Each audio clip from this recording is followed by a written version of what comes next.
Gülbudak sınır kapısında İran tarafındayız. Gördüğünüz gibi şu an geçen bütün araçlar hepsi İran araçları ve Türkiye'lileri bırakmayacağız diye bir zorbalık konusu var. Şu an bütün şoförlerimiz hepsi burada mağdur. Yani Türkiye tarafı bildiğimiz kadarıyla İranlıları bırakmıyorlar. İranlılar da Türkleri bırakmıyorlarmış. Şoför arkadaşlarımız, ben de kendim dahil olmak üzere 5 gündür burada esir ve mahkum tutuluyoruz zorbalıkla.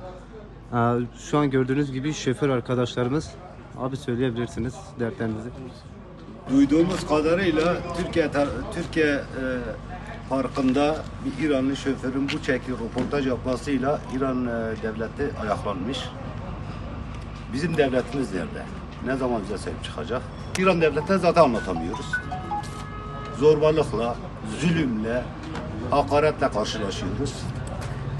Türkiye devleti nerede? Kendini göstersin bize. Biz Türkiye vatandaşı olarak burada hakkımızı savunuyoruz. İstiyoruz. Vergimizi veriyoruz.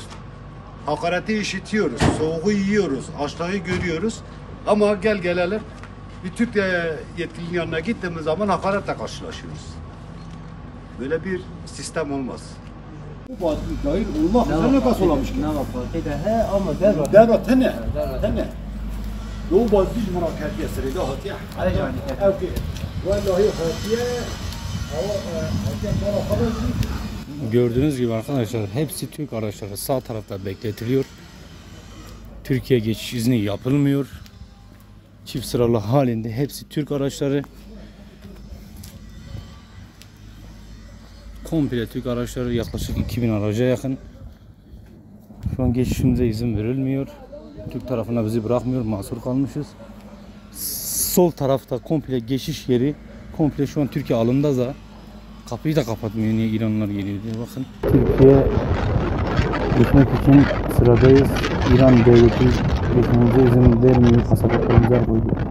Gündür kapıdayız. Pasaportumuza, her şeyimize, evramıza el koydular. Toplamda bugünle beraber ben 50 gün oldu buradayım. Ukrayna'dan geldim buraya kadar.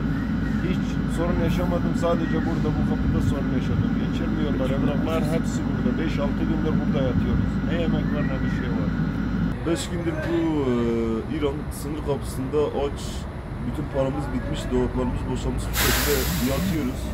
Bizim evraklarımızın hiçbirini vermiyorlar. Saçma sapan bir gerekçeden dolayı bizi burada mahsur tutmuşlar. Yaklaşık 150-200 arabalık bir Türk arabası hepsi burada mahsur tutulmuş yani. Yan taraftan İranlar takır geçiyor. Biz de burada durmuşuz yaklaşık en az kenarda 4 gündür var. Gidiyoruz, hiç sesimizi bile dinlemiyorlar, direkt bizi gönderiyorlar. Durum buradan ibaret, sesimizi duyun.